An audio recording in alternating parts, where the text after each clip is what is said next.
బైబిలులో ఉన్నటువంటి గొప్ప రాజులలో ఒకరు సొలొమోను రాజు. ఆయన దావీదును రాజు యొక్క కుమారుడు. దేవుడు ఆయనకు అపారమైన జ్ఞానం ఇచ్చాడండి. ప్రపంచంలోనే అత్యంత జ్ఞానవంతమైన రాజుగా సొలొమోనును ప్రసిద్ధి చెందినవాడు. ఆయన జీవితం మనకు ముఖ్యంగా తపస్కాలంలో చాలా గొప్ప ఆత్మీయ పాఠాలను నేర్పుతూ ఉందండి. మరి సొలొమోను రాజు జీవితము మన తపస్కాలానికి ఆత్మీయ సందేశం ఏమి అందిస్తుందో చూద్దాము. మొట్టమొదటిగా దేవుని జ్ఞానమును కోరినటువంటి రాజు సొలొమోను గారు. సొలొమోను రాజు రాజ్యాన్ని స్వీకరించినప్పుడు దేవుడు ఆయనకు ప్రత్యక్షమై ఇలా అడిగాడు, నీకేమి కావాలో అడుగు. సొలొమోను ధనం, వైభవం, శక్తి అడగలేదు. ఆయన ఇలా ప్రార్థించాడు, ప్రభువా, నీ ప్రజలను పాలించడానికి నాకు జ్ఞానమును ఇవ్వు అన్నాడు. ఈ వినయాన్ని చూసి దేవుడు సంతోషించాడు. జ్ఞానం మాత్రమే కాకుండా ధనం, గౌరవం, శాంతి కూడా ఇచ్చాడు. మరి తపస్కాలానికి సందేశము. తపస్కాలం మనకు ఏం గుర్తు చేస్తుందంటే, మనం దేవుని దగ్గరలో ఏమి అడుగుతున్నాము? ధనమా, కీర్తియా, లేక దేవుని జ్ఞానమా, పవిత్ర హృదయమా? ఏం అడుగుతున్నాము? మరి తపస్కాలం మనకేం చెప్తుందంటే, దేవుని రాజ్యాన్ని మొదట వెతకండి అని చెబుతూ ఉంది. ఇక రెండవదిగా, దేవుని మందిరం నిర్మించిన రాజు సొలొమోను. సొలొమోను రాజు యెరూషలేములో దేవునికి అత్యద్భుతమైన మందిరాన్ని నిర్మించాడు. అది దేవుని మహిమను ప్రతిబింబించే గొప్ప ఆలయం. కానీ బైబిల్ గ్రంథంలో మనకు ఒక గొప్ప సత్యం చెబుతూ ఉంది.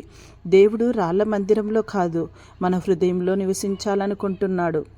మరి తపస్కాలం మన హృదయాన్ని శుభ్రం చేసే సమయం. పాపము నుండి తిరుగు, ప్రార్థన చెయ్యాలి, ఉపవాసం చేయాలి, దాన ధర్మాలు చెయ్యాలి, మంచి క్రియలు చెయ్యాలి. సాధ్యమైనంత వరకు మన సమయాన్ని దేవునితో గడపాలి, పేదలను ఆదరించాలి, దిక్కులేని వారికి చేయూతనివ్వాలి. అంతేకాకుండా మనము మన యొక్క హృదయాన్ని జీవమందిరంగా మార్చుకోవాలి. ఇక మూడవ అంశము, జ్ఞానం ఉన్న తప్పు చేసిన రాజు. సొలొమోను రాజు జీవితంలో ఒక బాధాకరమైన భాగం ఉంది. ఆయన చివరిలో దేవుని నుండి దూరమయ్యాడు. ఇతర దేశాల ప్రభావముతో ఇతర దేవతలను అనుసరించాడు. జ్ఞానం ఉన్న మనిషి ఆధ్యాత్మికంగా జాగ్రత్తగా ఉండకపోతే పడిపోవచ్చు. అంతే కదా, మన అనుదిన జీవితంలో కూడా ఎంత జ్ఞానం ఉన్నా ఇతరుల యొక్క మాటలతో, ఇతరుల యొక్క చెడు స్నేహాలతో, ఇతరుల యొక్క ప్రభావంతో కొన్నిసార్లు మనం తప్పుదారి పడుతూ ఉంటాము. మరి దేవుణ్ణి కూడా మర్చిపోతూ ఉంటాము. మరి ఇక్కడ మనం గమనించాలి, ఆధ్యాత్మికంగా మనం జాగ్రత్తగా ఉండకపోతే అజ్ఞానంగా మారిపోతాము.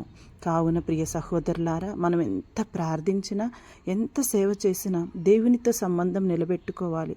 లేకపోతే మనం కూడా మార్గం తప్పవచ్చు. మన మార్గం కూడా తప్పు మార్గంగా మారిపోతూ ఉందండి. చాలా బాధాకరంగా ఉంది. అసలు వింటుంటేనే కొంతమంది ఎంతో భక్తులుగా ఉండేవాళ్ళు, కానీ తప్పుడు మాటల వలన, తప్పుడు మార్గాల వలన దేవునికి దూరం అయిపోతూ ఉన్నారు. ఇక నాలుగవ అంశము, సొలొమోను జ్ఞానము మన జీవితానికి పాఠము. సొలొమోను గారు ఇలా చెబుతూ ఉన్నారు సామెతల గ్రంథంలో, ప్రభువునకు భయపడటం జ్ఞానానికి ఆరంభం. వినయము మనిషిని ఉన్నత స్థితికి తీసుకెళ్తుంది, గర్వము పడిపోవటానికి కారణము. మరి తపస్కాలంలో మనం ఈ మూడు విషయాలను గుర్తుపెట్టుకోవాలి. ప్రార్థన, పశ్చాత్తాపం, పరివర్తన. దేవునితో మాట్లాడటం, పాపము నుండి తిరగటం, కొత్త జీవితాన్ని ప్రారంభించటం. మరి ఇక్కడ యేసుప్రభు వైపు మన ప్రయాణం ఎలా ఉండాలో గమనించుదామండి. సొలొమోను జ్ఞానం గొప్పది, కానీ యేసుప్రభు ఇలా చెబుతూ ఉన్నాడు, సొలొమోను కంటే గొప్పవాడు ఇక్కడ ఉన్నాడు, అది యేసుప్రభువు. తపస్కాలం అంటే యేసు వైపు తిరిగి ప్రయాణం చేయటం, మన హృదయం మార్చుకోవటం, పాపమును విడిచిపెట్టటం, దేవుని ప్రేమలో జీవించటం. మరి చివరిగా మనకు అందిస్తున్నటువంటి సందేశము, సొలొమోను జీవితం మనకు రెండు విషయాలు నేర్పుతుంది. దేవుని జ్ఞానం కోరితే జీవితము ఆశీర్వాదంగా మారుతూ ఉంది. దేవుని నుండి దూరం అయితే జ్ఞానం ఉన్నా ప్రయోజనం ఉండదు. మరి కావున ప్రియ సహోదరి సహోదరులారా, ఈ తపస్కాలంలో మనము మరి ఎలా మారాలి? మన జ్ఞానమును చూసి విర్రవీగుతూ ఉన్నామా? జ్ఞానమును చూసి పాపంలో పడిపోతూ ఉన్నామా? మనకున్నటువంటి జ్ఞానము మనకు చాలు అనుకుంటూ ఉన్నామా? ఒక్కసారి ఆత్మ పరిశీలన చేసుకొని మనము ఎక్కడైనా పడిపోతూ ఉన్నాము, ప్రభువునకు దూరం అవుతున్నామంటే కొంచెం ఆలోచించుకోవాలి. సొలొమోను రాజు చిన్న వయసులోనే రాజ్యాన్ని స్వీకరించి పెద్ద బాధ్యత తనపై ఉన్నప్పటికీ ఆయన గ్రహించాడు. అందుకే దేవుని ముందు వినయంగా ఇలా ప్రార్థించాడు, ప్రభువా, నీ ప్రజలను న్యాయంగా పాలించడానికి నా జ్ఞాన హృదయం ఇవ్వమన్నాడు. మరి మనం కూడా అలాంటి జ్ఞాన హృదయాన్ని ఇవ్వమని ప్రార్థన చేయాలి. ప్రభువా, నన్ను మంచి మనిషిగా మార్చు అని అడుగుతున్నామా, లేక మనకిష్టం వచ్చినట్లుగా జీవించాలని కోరుకుంటూ ఉన్నామా? ఈ తపస్కాలము మరి ప్రార్థన చేయటం ద్వారా మనలో మార్పు రావాలి. ప్రియ సహోదరులారా, దేవుడు రాళ్లతో చేసిన మందిరంలో కాకుండా పవిత్రమైన హృదయంలో నివసించాలనుకుంటున్నాడు. మరి దేవుడు మందిరంలో కాదు, మన హృదయంలో ఉండాలంటే మనలో ఉన్నటువంటి కోపము, గర్వము, ద్వేషము, అసూయ, స్వార్థతత్వం ఇవన్నీ మనకు తెలియనటువంటి పాపాలు. వాటన్నిటిని తొలగించినప్పుడు మన హృదయం దేవుని ఆలయంగా మారుతుందండి. మరి మనలో ఉన్నటువంటి సంపద, శక్తి, కీర్తి, అపారమైనటువంటి యొక్క పేరు, ప్రతిష్టలు, గొప్ప జ్ఞానాలు ఇవన్నీ మనవి కావండి.